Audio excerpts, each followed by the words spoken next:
Welcome to Startup Health TV. This is another special COVID-19 Health Innovation Update. I'm Logan Plaster, editor of Startup Health Magazine, and I'm here with Alex Guastella, CEO and co-founder of Quick'rCare. So Alex, thanks for joining me for a quick update. No, it's great to get a chance to chat with you guys. So I know that in, I'll call it in non-war time, Quick'rCare is helping people find the right ER or urgent care or the right healthcare facility online, I understand, and helping them save their place in line, reducing wait times, making it easier to find care in the right place. Now we're in this new paradigm. What are you working on for the COVID-19 pandemic? How are you kind of framing what you offer? Yeah, so if you just think about what we currently offer, we're kind of in a prime spot to make sure we don't do things wrong. Of course, maybe lighten up on some of our availability with some of our customers. So we have worked with most of our customers to date to kind of lighten up whatever their load is and availability at the ER or urgent care. In retrospect, we actually created or took our platform, stripped it down a little bit, gave it to our customers as a must register. So some of our customers are making a pre-registration non-exclusion policy with their population, where before you even show up to that emergency room, if you're a walk-in or being dropped off not through an ambulance, not in emergency critical care, you have to at least tell them who you are, what your cell phone is, and the reason why you're coming in, so what your symptoms are. And that allows them to kind of pre-identify in the short term, like if it's anybody with possible COVID or flu-like symptoms, anything in that realm, they could immediately use like a social worker or a nurse or whoever the staff member might be to reroute them to either one of their drive-through centers or meet them. I mean, I hate to say it like this, but they can meet them in the parking lot, just because once that person ends up in that facility, especially in the weight room, those HVAC systems are working. So even if they don't touch anybody up close, it's all recycled air, and you can't really mess around. Okay, so walk me through it, the experience of it, sort of step by step. Let's just say I'm a patient. The kinds of things that I would end up in your system for. Let's say I've got, if I cut myself, the kinds of things that would get me into an urgent care that are sort of a sub COVID-19. Bad fever, I'm just worried, I've got a kid who's sick, whatever. I go online. My first step is to go online and start typing in my problem and looking for a nearby urgent care. And do I immediately, if the facility near me is working with Quick'rCare, what's my experience there? Your experience is very simple. You see the facility. We're not showing you any kind of like wait time right now. We're actually trying to, kind of push people off, 45 minutes as a lead time for the hospitals. But you would normally, that's sort of the normal flow, is you'd see a wait time. Yeah, the normal flow, you would see like the next available, fully seamlessly integrated. So if the next available is only 30 minutes out, you would see that and you'd be able to hold your spot, give them those, the same pieces of information, but nobody's trying to like pre-triage, like get you to not come in a way. In this new world, what we're doing is like kind of 3 steps. One, you could find it through our .com easily. We have limited a lot of our usage right now just because we did get patients come through looking for tests. With a lot of those symptoms, weekly we're seeing thousands of people making reservations, and so we had to like cut that down. Okay. Plus, we do have urgent cares that are not open, so they said we can't afford the risk. So that's one. The new experience is you could do it through ours if it's available, or we've gone down the URL route, or on directly on some of our customers or even trial partners now websites where we'll have a direct URL would literally just say X, Y, and Z ER, and it's just literally like register here, and that's it. There's no integrated information. Just here, what are your symptoms, and it gets sent to them. So you said something a second ago. You said a lot of your urgent care clinics that you're working with have closed down. Tell me about that. I mean, what kind of numbers are you seeing? I don't want to give out false statistics, but I would say almost, half of our facilities have, when we were, going through our list of customers, they'll have emergency rooms and urgent cares, vice versa. They would say to us, we're these 10 locations, out of our 10 locations, these, 5 were not going to be open for the remainder of this crisis because they just can't handle either A, can't handle it, or B, the volumes drop so low because people are just completely frightened, Interesting. right, of the experience. So what we've, added, if they offer like a telehealth solution, Yeah. we could redirect them directly to a telehealth visit. Interesting. Yeah. Okay. So a lot of routing going on here, but Yeah. we're actually, we're actually seeing a good, we have a lot of interest in what we're doing right now. So we're making the best of it. Remind me where you're located. Yeah, so we're in Miami. So we're in Florida, and so that's where we are physically. The heat isn't, like some of the superstitions saying, "Oh, well, the heat will drive the COVID away from spreading," but I don't think that's the truth. I mean, we got to listen to Fauci and the rest of the team on the advice. What I was going to say, what's the climate? I don't mean the temperature. No. What's the feeling in Miami, in your area? Well, I would say all over Florida. So we had an influx of people flying here because now they can't go to work at their home state. So it was the craziest thing. They just started booking flights coming to Florida. So that's one of the scenarios. Bringing that we had huge spikes over the last week. We're actually on a statewide lockdown right now. So it's been crazy. And then with spring break. So it's spring break time of the year. So between any of the beach towns that have pretty big population still showed up or tried to show up. Yeah. So and now the hospitals are kind of getting inundated with cases because they're saying, you don't even live here. Now you bring our cases, but we're trying to make the best of it and route those people. Like, you got to get home. You got to I get it. This stinks. This is not what you want for your college spring break. But at the end of the day, we don't have anything to help you with yet. Yeah. Interesting. So you said before, pre-COVID, you would reserve your place in line. You'd find the best nearest facility for the service you need, urgent care, ER. You save your spot. You said that now, in this paradigm, a lot of facilities are requiring registration, pre-registration, and maybe even pre-triage, pre-risk stratification. Sure. Is that we talked to a lot of companies about how COVID-19 is going to leapfrog or jumpstart some things. Is that something that's going to stay in place or change the way that we register for a visit after the pandemic? Actually, I absolutely think so.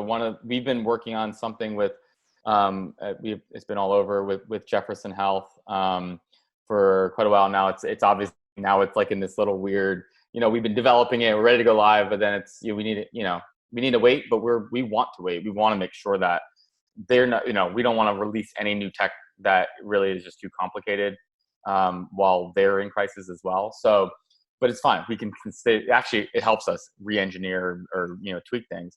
But our new experience was literally just tell us your symptoms. We'll tell you where to go, as opposed to making a ton of choices, because urgent care as a whole has had a problem of like education. Do patients have the trust that when they go to that urgent care, will they be seen, or can they even be treated because they're not sure that they can treat them, or they take their insurance? A lot of questions. And when you're sick, you just want to be treated, right? And so that's why our ER volumes haven't truly really dropped at this point in time. So it actually has started to leapfrog a lot. We've kind of pre-marketed our new technology to a lot of customers. We have a kiosk component that makes it end-to-end solution. And even in the last week, break that down for me. What's the kiosk environment? What's that? So basically, using our platform, when a patient makes a reservation, or even if they just walk in, it pre-populates them into the kiosk, and it automatically helps them register into the patient portal. So it's not about there are kiosks out there, so we're not taking it from that. It was really just still facilitating that end to end, but for a health system, having more patients active on their patient portals, being able to share information back and forth, know where they can get some of their files.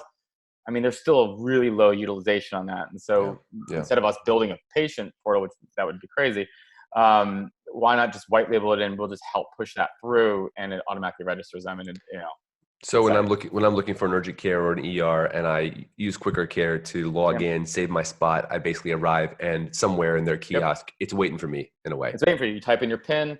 Yeah. You go through the rest of your signatures, because obviously you need to be on site for that.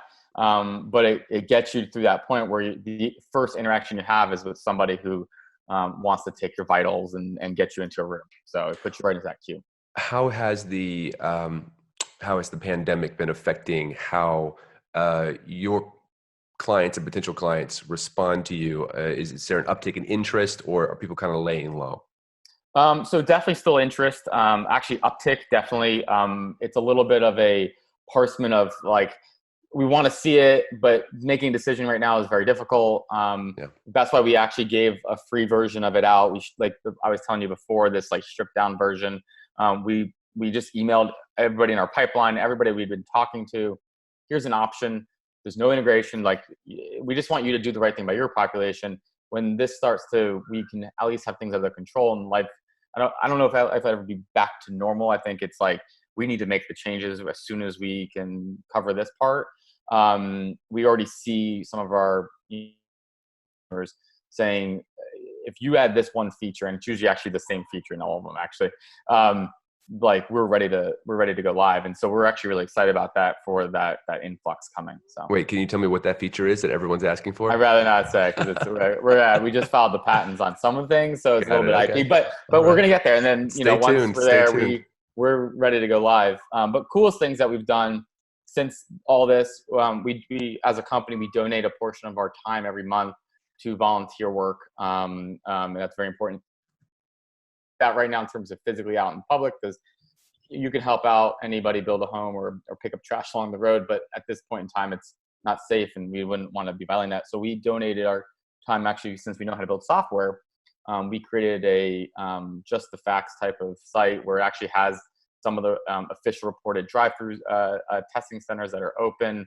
We grabbed all the data feeds from the WHO and CDC to create this, like, because we know how to help people find locations, to be able to kind of go down that list. And the last part of it is we're releasing on Monday, or actually probably release over the weekend, an Android app, and then soon to iOS, an app. It's for social distancing. So it uses a little piece of technology that can sense how close you are to another person and then give you an alert. You're not following the rules, man. So that's nice. Okay. All right. What's just some good things we're doing there. What are the websites, and what's the app called? The main site that we're talking about is findcoronavirus.live, and that'll redirect you to our like subdomain for its dashboard. It's a lot of just resources plus our directory, the dashboard that everybody's seen from, I think Johns Hopkins. We just basically replicated that, but it's just really just about getting just the facts out there, as opposed to we see a lot of. And I guess you guys would too. There's a lot of experts all of a sudden. And I don't want to be that. Like there's going to be people who are that, and let's just make sure we refer to them, because this is what they do. Right. Yeah. And I like we were talking about the heat. People think that was really a thing, and it's not. It may not be. There's no facts reporting or denying it. Yeah. So you said find coronavirus. Coronavirus.live. Got it. And the app. The app is unnamed at this point. It's basically COVID-19. I don't know. We don't even know what we'll name it. We actually literally just finished it, and we're gonna apply for it. So it'll probably be something like social distancing. Okay. Last question. If somebody listening wants to collaborate with you, who are you looking to collaborate with? Who do you want to receive inbounds from? If they want to work with Quick'rCare, and then second, how do they get in touch with you? Yeah. So, we looked at a slight hole in kind of the process that we would love to have, maybe some type of telehealth provider that's maybe more asynchronous as opposed to just, video chat or whatnot. That would be nice. We've already talked to quite a few. We're getting down the line there. And then really anybody else who kind of wants to help with the coronavirus.live, because that's kind of an open source. Like if there's good resource out there that we need to make sure is out there. We bought a lot of URLs that we knew that people would try to make money on, and we were like, we don't want to make money on those. Because we knew that coronavirus.com, like everybody's gonna try to buy that, and that's just wrong. Like that should go to WHO, and it did, which is exciting. So we just said, let's buy a bunch of these URLs and just make sure the right resources go out there, as opposed to we've seen a lot of malware out there, and I just think it's terrible in this time of need. So, we try to do the honest thing. It's interesting. There's been a lot of news about people stockpiling masks and and hand sanitizer, but I've never heard anyone talk about web domains and jumping on coronavirus.com and trying to sell it for a bunch of money and spreading misinformation. But what a big issue in this day and age. Yeah, we as a company, since we deal with emergency rooms and urgent care facilities, we look at ourselves as also an information platform, right? Yeah, At yeah. this point, so we have some of our investors and partners. They have brought they're bringing to market a therapy which uses amniotic fluid. So we literally said, I'll email all my customers if anybody's interested, just forward it to you. Like, we're totally open to that. And then test kits. I mean, everybody's looking for test kits. It's really hard in the United States to get that, because then it's got to be individually purchased, most likely from a hospital. Mm-hmm. And so our investors were like, well, we could just bulk buy and give them to them, like figure out how to get them to them without, because this is a big problem. They're already ready in other countries. What are we waiting for, right? And so we're just flowing that information out there, and orders are really excited about at least being the sounding board, even though it's not something that would be our core business. So. Awesome. Okay. Well, Alex, that's the time we have. Thank you for the work that you're doing. Thanks for spreading the facts, and hope you keep safe and keep pressing on during the pandemic.